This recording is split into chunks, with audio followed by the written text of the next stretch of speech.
The dust never settled on Kepler 442b, and Helen Carter had learned to live with it, coating everything she touched. 3 years she had been digging in this orange dirt under an alien sun, and 3 years the Galactic Archaeological Consortium had been telling her to give up. The other researchers were already packing their equipment into shipping containers, and the alien supervisors had stopped pretending to be interested in the daily reports. Helen stood at the edge of the pit, watching her small team work below, and she knew this was probably their last chance. The Vryn expedition leader approached her with slow, careful steps, and his crystalline body caught the light in ways that still amazed her even after all this time. He was about to deliver bad news, and Helen could tell from the way his faceted surface dimmed slightly. The consortium has voted to end operations here, he said, and his voice came through her translator as a soft chime. We have found nothing of value, and the resources would be better spent elsewhere. Helen wanted to argue, but she had learned that arguing with the Vryn rarely changed anything. They made decisions based on pure logic, and emotion just bounced off them like light off their crystal skin. Give me 3 more days, she said instead. There is an anomaly in the geological surveys just 3 meters down, and it could be important. The Vryn seemed to consider this, and Helen held her breath. 2 days, he said finally, and that is only because you found the initial site markers. Do not waste this opportunity. Helen gathered her team that night in the small prefab shelter they called home. Danny Price was young and eager and still excited about being on an alien world. Lisa Morgan was older and more experienced, and she had worked on dig sites across 3 star systems. They were the only other humans on Kepler 442b, and Helen trusted them completely. We have 2 days, she told them, and they nodded without complaint. They had known this was coming, and they were ready. The alien crews had given up, but humans had a reputation in the galactic community for being stubborn to the point of stupidity. Helen preferred to think of it as determined. They worked through the night using hand tools because the scanning equipment kept giving false readings. The other species thought this was primitive, but Helen had learned that sometimes old methods worked best. Machines could destroy what careful hands might preserve, and the predecessors had built things that were more delicate than they appeared. The predecessors were the galaxy's greatest mystery, and every civilization that reached the stars eventually started looking for them. They had vanished 50,000 years ago, leaving behind only fragments and ruins that raised more questions than they answered. Some thought they had transcended physical form. Others believed they had been destroyed by war or plague. Helen just wanted to find something that proved they had existed at all. On the second day, Danny's scanner started making a sound none of them had heard before. The readings showed something dense and complex buried at exactly 2.7 meters. Helen felt her heart race, but she forced herself to move slowly. They brushed away the compressed sediment, layer by layer, and the artifact emerged like something being born. It was a sphere about 1/2 meter across and made of material that seemed to shift between metal and stone. The surface was covered in geometric patterns that hurt to look at directly, as if they existed in more dimensions than human eyes could see. Helen reached out to touch it, but Lisa caught her wrist. We should scan it first, Lisa said, and Helen nodded reluctantly. The scans showed nothing useful, and the sphere sat there beautiful and incomprehensible while they argued about what to do next. Then word spread through the camp, and within hours the dig site was crowded with alien researchers who had suddenly found their interest again. The Vryn leader arrived with analysis equipment. The Kathrani Collective sent their quantum specialists. The Orzath Empire sent a warship just in case. They ran every test known to galactic science, and the artifact responded to none of them. It just sat there inert and silent while the greatest minds in the galaxy poked and prodded and argued. Some said it was a weapon. Others insisted it was a database. The Kathrani thought it might revolutionize faster than light travel. Everyone had theories, but nobody had answers. Helen watched them all and said nothing. She had learned that humans saw things differently than other species. Where the aliens tried to fit the artifact into their existing knowledge, Helen just observed. She noticed how the patterns seemed to flow when light hit them at certain angles. She saw how the material felt warm even though it should have been cold. She watched and waited and wondered. On the 7th day, the galactic powers decided to transport the artifact to a research facility in the core worlds. The Vryn leader gave Helen permission to examine it one final time, as a courtesy to the human who had found it. The observation dome was cleared, and Helen approached the sphere alone. Her team watched from behind the protective barrier. and she could feel their concern. She knelt beside the artifact and did something that would have horrified the safety-conscious aliens. She removed her glove and placed her bare hand on its surface. The sphere was warm beneath her palm, and the geometric patterns seemed to shift and flow under her touch. For just a moment she felt something impossible: recognition. The artifact pulsed once with soft golden light and then went dark again. But Helen had felt it reach out to her like something waking from a long sleep. It had touched her mind with questions she could not quite understand, and she had touched it back with answers she did not know she had. The connection lasted only a heartbeat, but it changed everything. She pulled her hand back and stood up, trying to keep her expression neutral. The alien researchers rushed in asking questions and running new scans, but the artifact showed nothing different. Helen reported that it remained inert, and they seemed satisfied with that answer. But as she walked away, she could feel the artifact's attention following her, patient and waiting, like something that had all the time in the universe. That night, Helen lay in her bunk and stared at the ceiling, unable to sleep. The artifact had recognized something in her, and she had no idea what that meant. The predecessors had vanished thousands of years before humans had even learned to make fire. There should be no connection between an ancient alien civilization and a species that had only reached the stars 20 years ago. But the artifact knew her, and she knew it, and that simple, impossible fact was about to change the galaxy forever. The GSV Concordance was the largest research vessel Helen had ever seen, and it made her feel very small. The ship belonged to the galactic community and was crewed by 40 different species, all working together in careful harmony. Helen had been granted passage as the discoverer of the artifact, but she knew it was more courtesy than respect. The aliens still thought humans were too young and too reckless to understand what they had found. The journey to the galactic capital would take 3 weeks, even with the advanced hyperdrive engines. Helen spent most of her time in the observation bay, watching the artifact through layers of containment fields and reinforced transparent aluminum. The galactic researchers had turned it into a science experiment, measuring every tiny fluctuation and treating it like a bomb that might explode at any moment. Lieutenant Jake Morrison found her there on the 4th day, and he was the only other human aboard the massive ship. He was military liaison assigned to protect human interests, though Helen suspected he was also there to keep an eye on her. The galactic powers were nervous about what the artifact meant, and nervous people made poor decisions. "You look tired," Jake said as he sat down beside her. Helen did not take her eyes off the sphere. "I keep thinking about when I touched it," she said. "There was something there, Jake, and it felt like recognition." He was quiet for a moment before responding.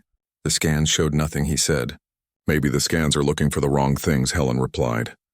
Before Jake could answer, alarms screamed through the ship. The containment field around the artifact flickered, and the readings spiked into impossible ranges. Scientists rushed into the observation bay, and their various appendages flew over control panels while voices shouted in a dozen different languages. The Vryn sealed the bay doors, trapping everyone inside as a safety measure. The artifact began to glow. It started as faint light, barely visible, but it quickly grew brighter and more intense. The light seemed to exist outside normal colors, as if it came from somewhere human eyes were not meant to see. The Kathrani analysts shouted warnings about dimensional fractures. The Vryn activated emergency protocols, and Helen just stood there watching as the artifact woke up. Then it spoke. Not with sound exactly, but with pure information flooding into every mind in the room. Most of the aliens collapsed immediately, and their neural structures could not handle the volume of data. Helen felt it crash over her like a wave trying to sweep her consciousness away. But within that overwhelming flood, she found something unexpected. Language. Not any language she knew, but one that felt familiar in ways she could not explain. Her mind grabbed at the patterns and found structure and rules and meaning.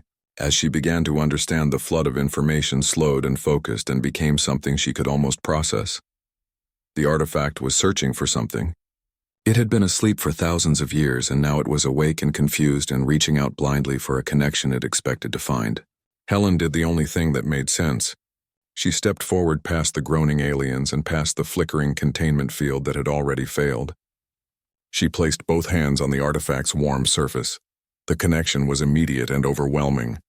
Helen saw galaxies being born and stars dying and civilizations rising and falling like waves on an endless ocean. She saw the predecessors not as mysterious ancients, but as people, Real people with hopes and fears facing a crisis that threatened everything they had built. She saw what they had done to stop it. The artifact pulsed in her hands and she felt its confusion deepen. It showed her images of its creators and Helen's breath caught in her throat. They looked human. Not exactly the same, but close enough that they could walk down any street on Earth without causing alarm. Bipedal with 2 arms and 2 legs and forward-facing eyes. The basic template was unmistakable. The artifact scanned her, diving deep into her genetic code and her neural patterns and the very essence of what made her human. She felt it comparing her to ancient templates stored in its memory. She felt it measuring the differences and calculating probabilities. And then she felt something that might have been wonder if a machine could feel such things. Close enough, it seemed to decide. After 50,000 years alone, close enough would have to do. The light faded and the artifact went quiet. Helen found herself on her knees with Jake's hand steadying her shoulders. Around her, the alien scientists were slowly regaining consciousness and they all looked shaken. The Vryn leader approached on unsteady legs and his crystalline body was still vibrating with shock. "What happened?" he demanded. "What did you do?" Helen looked up at him and then at the artifact, which now glowed with a soft, steady light that had not been there before. "I think it recognized me," she said quietly. "Or it recognized something in me." The Vryn's faceted eyes widened. "That is impossible," he said. "The predecessors vanished tens of thousands of years before humanity even existed." "I know," Helen said, "but I saw them and they looked like us." The implications rippled through the observation bay like shockwaves. The Kathrani began speaking rapidly among themselves in their quantum-linked language. The Shen retreated into silence and their multidimensional forms flickered with distress. Even Jake was staring at her with something between awe and fear. Because if the predecessors looked like humans, then everything the galactic community thought they knew about human origins was wrong. If there was a connection between Earth's youngest species and the galaxy's oldest mystery, then humanity was not what everyone assumed. They were not newcomers stumbling into a galaxy run by older, wiser civilizations. They were something else entirely. The Concordance changed course immediately and diverted to the nearest secure facility. It was a research station orbiting a dead star in a system nobody visited. The Galactic Council convened an emergency session, and Helen found herself at the center of a political storm. Every major power wanted control of the artifact, and every major power was suddenly very interested in humanity's origins. Helen spent the next 2 days being interviewed and tested and questioned by experts from a dozen species. They scanned her brain and analyzed her genetics and tried to understand what made her special. Why had the artifact responded to her and not to them? What did she have that they lacked? She could not give them answers because she did not have answers. All she knew was that when she touched the artifact, something ancient had recognized something in her blood.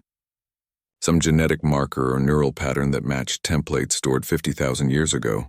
The predecessors had looked human, and the artifact had accepted her as close enough to its makers. That simple fact terrified the galactic community, because it meant humanity was not what they thought. And if humans were descended from the predecessors, then they were not guests in the galaxy. They were heirs to the oldest legacy anyone had ever found.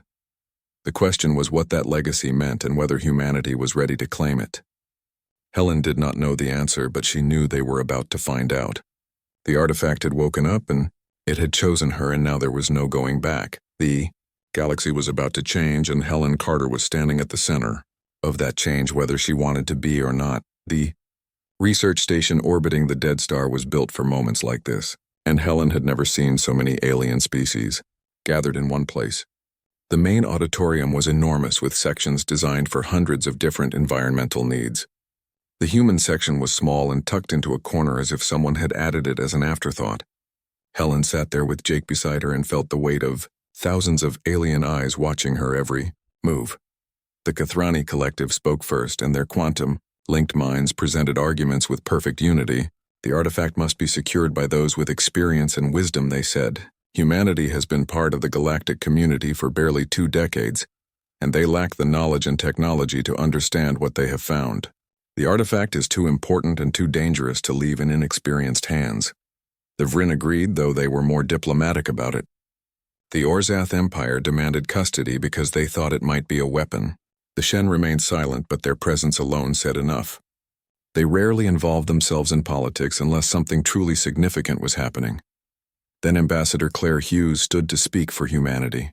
She was a veteran diplomat who had negotiated Earth's entry into the galactic community, and she had faced down alien bureaucracy for years. The artifact responded to Dr. Carter, she said calmly. Not to Kathrani technology or Vryn wisdom or any other approach. It responded to a human touch, and that should mean something. A voice, perhaps, the Kathrani replied. But not control and certainly not ownership. The artifact is too valuable to be left with a species still learning basic physics. Helen felt Jake tense beside her, but she put a hand on his arm. Getting angry would not help their case. Helen stood and requested permission to speak.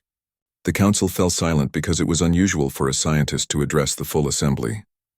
But her role as discoverer granted her certain rights. I understand your concerns, she began. Humanity is young and we make mistakes and we have much to learn. But you need to know what really happened on the Concordance. She activated the holographic display and showed images of the predecessors she had seen during her connection with the artifact. The images were hazy, because they had been filtered through her imperfect memory, but they were clear enough. The auditorium erupted into chaos. Impossible, the Kathrani declared. Convergent evolution cannot account for such similarity. It is not convergent evolution, Helen said quietly, and the room fell silent again. The artifact showed me more than images. It showed me data and genetic patterns and archaeological evidence from a dozen different worlds. The predecessors did not just look like humans. They were human. She let that statement hang in the air before continuing. 50,000 years ago, the predecessors faced a crisis, she said. The details are unclear, but it involved a threat to reality itself. They developed technology beyond anything we have now, and they used it to do something desperate. Something that might have saved the galaxy but cost them everything. The Shen spoke for the first time, and their voice resonated across dimensions. They seated themselves, the Shen said. They scattered their essence across space and time, hoping fragments would survive. Helen nodded. Earth was one of those seeds, she said. Humanity is not just similar to the predecessors. We are their descendants, separated by 50,000 years, and whatever catastrophe forced them to such desperate measures. The implications crashed over the assembly like a physical force. If humanity descended from the predecessors, then they were not newcomers at all. They were the inheritors of the galaxy's oldest legacy, returned after millennia of absence. The political calculations were already happening, and Helen could see it in the way the different species looked at each other. The Orzath representative rose, and his armored form was imposing even among the diverse crowd. If this is true, he said, then the artifact belongs to humanity by right of inheritance. The Kathrani protested immediately, knowing their heritage does not grant them wisdom, they said. They are still children playing with forces they cannot comprehend. Ambassador Claire saw her opening.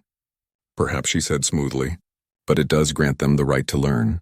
We propose a joint research effort with human scientists working alongside galactic experts. The artifact responded to Dr. Carter, so let us explore what that means together. Pool our knowledge and resources and find answers as pay. Partners. It was a reasonable compromise, and after hours of debate, the council agreed. But Helen could see the fear in their eyes. They would cooperate for now, but they were also preparing for the possibility that humanity might become something they could not control. The galaxy's power structure had just shifted, and nobody knew what that would mean. That night, Helen could not sleep, and she returned to the observation chamber where the artifact was kept. Security had been increased, but her clearance still granted access. She stood before the sphere, which pulsed gently with its steady golden light. What did your creators face, she whispered. What was so terrible that they scattered themselves across time and space rather than fight it directly? The artifact pulsed, and for a moment Helen felt something vast and cold. A presence that existed outside normal reality, watching and waiting. The predecessors had not defeated it, she realized. They had only delayed it, and if they could not stop it with all their knowledge and power, what chance did humanity have? The thought should have terrified her, but instead she felt something else. Determination maybe, or stubbornness, or that peculiar human refusal to accept the impossible. Her ancestors had faced the end of everything, and they had found a way to survive. They had scattered themselves across the stars and waited for their children to grow strong enough to finish what they started. Helen placed her hand on the artifact again and felt its warmth. We will find a way, she told it silently. That is what humans do. We face impossible odds and we find ways to survive. Your creators gave us that gift along with their genetics. They gave us the stubborn refusal to give up even when logic says we should. The artifact pulsed brighter for a moment as if acknowledging her words. Then it settled back into its steady rhythm and Helen knew it was waiting. It had waited 50,000 years already and it could wait a little longer. But now it was not waiting alone. Humanity had returned and the galaxy would never be the same. The predecessors had left their legacy in human DNA and in artifacts scattered across the stars. Now it was up to their distant children to understand that legacy and to face whatever threat had forced such desperate measures. Helen did not know if they would succeed, but she knew they would try, and sometimes trying was enough. The Joint Research Facility was built in record time on a moon orbiting a gas giant in neutral space. Helen had never seen the galactic community work so efficiently, and it showed what they could accomplish when properly motivated. The facility housed scientists from a dozen species all focused on understanding the artifact and its connection to humanity. Helen led the human team of 20 scientists chosen for their expertise and their ability to work with aliens. Dr. Peter Hayes was a geneticist who had studied human evolution since before first contact. Dr. Linda Cruz was a physicist whose theories about quantum consciousness had been considered crazy until the artifact proved them right.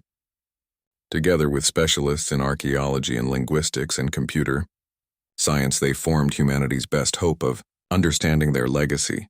They had been working for 6 weeks and making progress slowly but steadily. The artifact responded to human touch every time, and it generated displays of information that seemed to mix historical records with technical manuals. The problem was decoding information that required both human intuition and alien analytical power to understand. It is like it was designed for cooperation, Linda explained during a briefing. Humans grasp the emotional context and the reasons behind the predecessor's actions, but we need the Kathrani's quantum processing to understand technical specifications and the Vrin's pattern recognition to decode the symbolic language. No single species can do this alone. Peter pulled up genetic analysis on the display. The more we study human DNA, the more questions we find, he said. There are sequences that do not fit normal evolutionary patterns, markers that appear deliberately engineered and dormant until specific conditions activate them. Jake leaned forward from his position by the door. What kind of conditions, he asked. We are not entirely sure, Peter admitted, but the artifact seems to trigger them. Dr. Carter's brain scans show increased activity in regions that are normally dormant. And it is not just her. Every human who touches the artifact shows similar changes. Helen had noticed the changes herself. Her dreams were vivid now and filled with images of places she had never been. She looked at the artifact's displays and understood them at levels beyond conscious thought.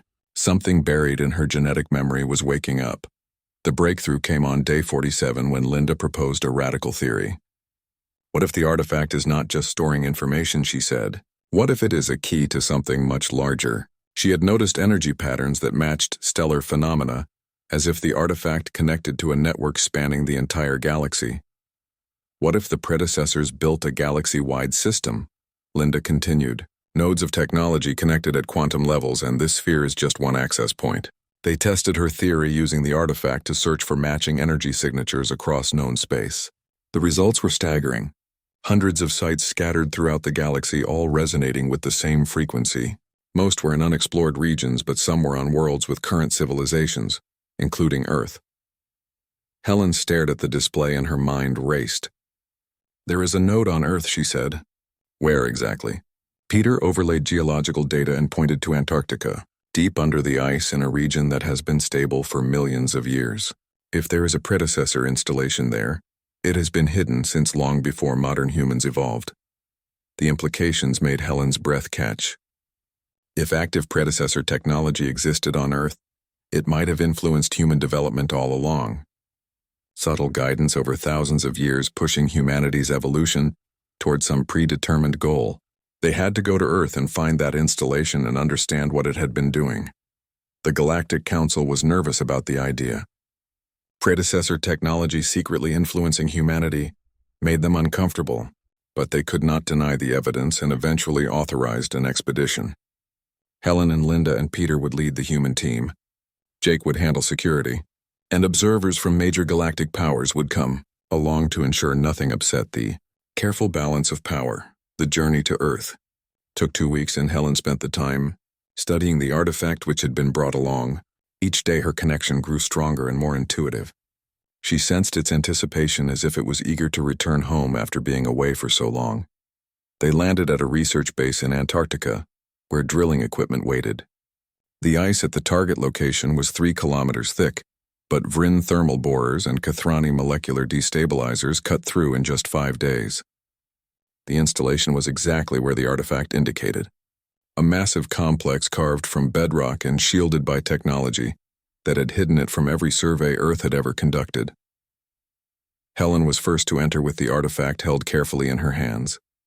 As she crossed the threshold, lights activated throughout the complex, illuminating walls, covered in geometric patterns identical to those on the artifact. The installation recognized her, or recognized something in her, and welcomed her home. At the heart of the complex, they found what Linda had theorized.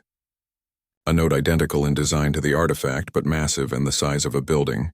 It pulsed with power connected to hundreds of other nodes across the galaxy through quantum entanglement that transcended normal physics, and around it in perfect stasis were 12 bodies. They looked exactly as Helen had seen in her visions.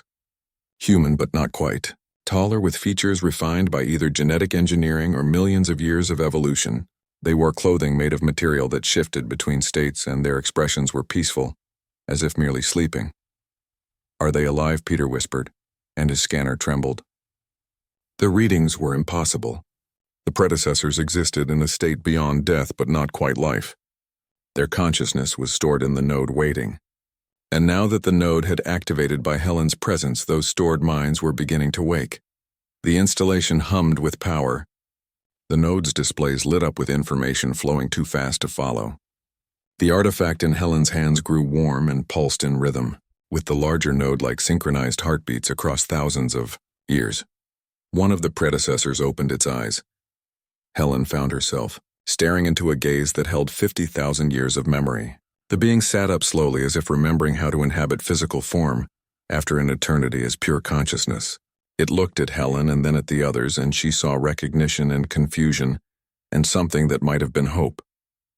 The predecessor did not speak with its mouth, but directly into their minds. How long, it asked, and those 2 words carried the weight of ages. Helen stepped forward while her colleagues stood frozen. 50,000 and years, she said. "You have been dormant since the crisis." The predecessor's expression shifted through emotions that seemed almost human. "Then we succeeded," it said. "The sacrifice was not in vain." Around it, the other predecessors began to wake. 12 minds returning to 12 bodies. 12 fragments of a civilization that had chosen sleep over death, to wait for a time when the galaxy might be ready. The one who woke first turned its full attention to Helen. "You are of the line," it said. "Distant and diluted, but genuine. Earth's children have grown well." Helen felt tears on her cheeks, though she had not realized she was crying. "We have so many questions," she said, "about who you were and what happened and why you left." "And we will answer," the predecessor replied. "But first you must understand what we faced and what is coming again." The predecessor's eyes held depths that made Helen feel like she was looking into an ocean of time itself. The being moved with grace that came from remembering how to exist in physical form after countless years as pure thought. Around it, the other 11 predecessors stirred and sat up, and looked around at a world that had changed beyond recognition since they had closed their eyes. The first predecessor spoke again, and its voice resonated in Helen's mind with clarity that needed no translation. "We are the last of our kind," it said, "the final guardians who chose to wait rather than fade into nothing. We hoped that someday our children would return, and it seems that hope was not misplaced."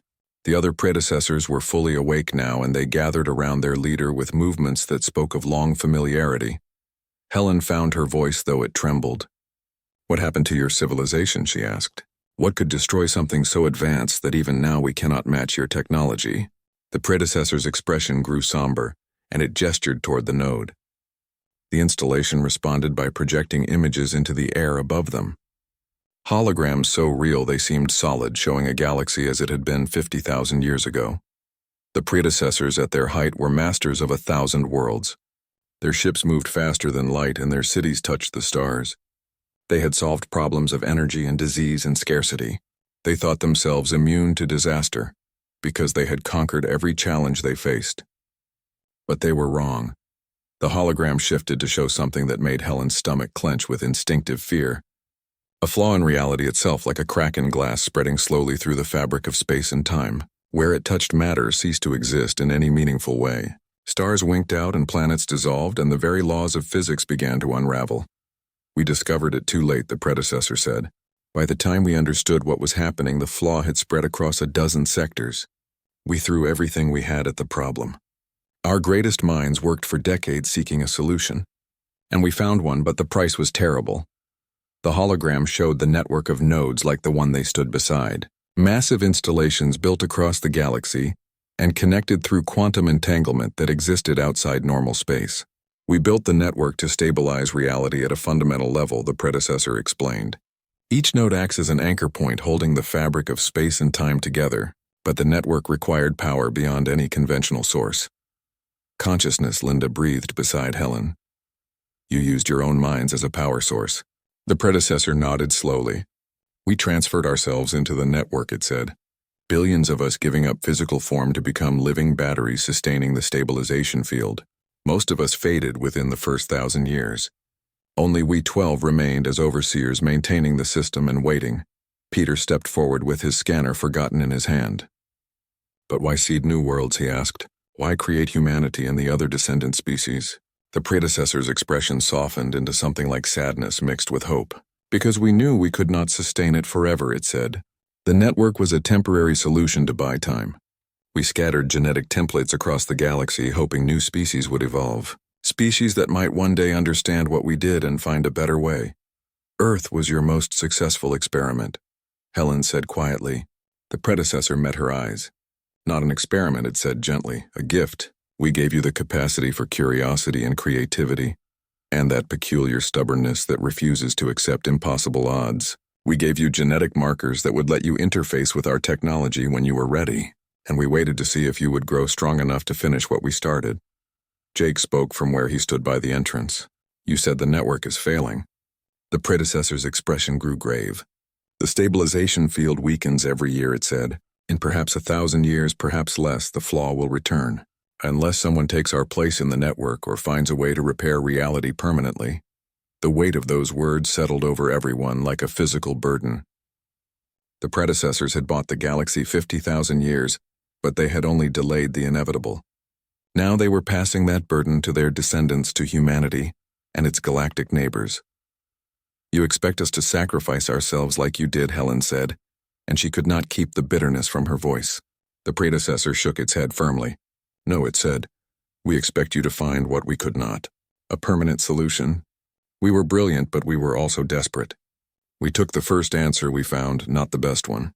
You have time and resources and the knowledge of a dozen species working together. Find what we could not. Fix what we only patched. The artifact in Helen's hands pulsed warmly and understanding flooded through her. It was not just a key or a database. It was a teaching tool designed to help humanity develop the knowledge needed to solve the crisis permanently. The predecessors had left everything they knew encoded in artifacts, scattered across the galaxy. A legacy waiting for their children to claim it. Over the following weeks, the installation became a center of cooperation, unlike anything the galaxy had seen. The predecessors shared their knowledge freely, but they refused to simply hand over solutions. They insisted that humanity and its neighbors earn their understanding and prove they could work together. Only cooperation would be enough to face what was coming. Helen found herself translating between predecessor concepts and current galactic understanding. Her connection to the artifact had changed her at a fundamental level, activating genetic potential that had lain dormant for millennia. She interfaced with their technology intuitively and understood their mathematics in ways that took others years of study. But she was not alone. Danny from the original dig could manipulate the installation systems with thought alone. Lisa saw patterns in network data that even the Kathrani missed. The predecessors called it the awakening. Genetic memory and potential preserved through 50,000 years of evolution, finally activated. Not every human could access it, but those who could became bridges between past and future. 6 months after finding the installation, the Galactic Council met again. This time the tone was different. Ambassador Claire stood before them with Helen at her side. The predecessors have given us knowledge and time and responsibility, she said. The network that stabilizes reality is failing, and we must find a permanent solution together. This is not a human problem alone. Every species benefits from stable reality, and every civilization has a stake in fixing this. The lead predecessor manifested through the installation's systems its presence, both physical and digital. We propose the predecessor legacy project, it said. A cooperative effort involving all willing species dedicated to understanding and replacing the network with something sustainable. The vote was unanimous. Self-interest and common good aligned perfectly, for perhaps the first time in galactic history. That night, Helen returned to the installation and found the first predecessor standing before the great node. "You seem troubled," she said. "I am hopeful," it replied.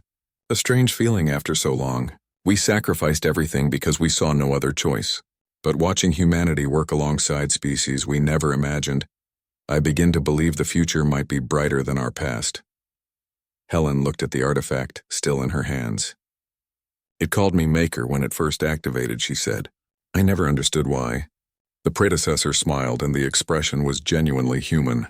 "Because that is what you are," it said. "We were the first makers building civilization from nothing, but we failed to build something lasting. You have the chance to do better, to create not just technology or civilizations, but a future that does not require sacrifice, that does not demand anyone spend eternity holding back the void alone." It placed a hand on her shoulder, and Helen felt the weight of 50,000 years of loneliness and duty and hope. "Welcome back, Maker," it said. "Not to what we were, but to what you can become. Build us a future worth the price we paid." Helen looked at the humans and aliens working together throughout the installation. The task was enormous, perhaps impossible. But humanity had never been good at accepting impossible. "We will try," she said. "That is what we do best." The predecessor's smile widened. "I know," it said. "That is why we chose Earth. That is why we scattered ourselves and waited. We knew stubborn children who refused to give up would find our legacy and make it into something better." Above them, the node pulsed with steady light, holding reality together for another day, another year, another millennium if needed. But now, for the first time in 50,000 years, it did not have to bear that burden alone. The makers had returned, and they were ready to build something that would last.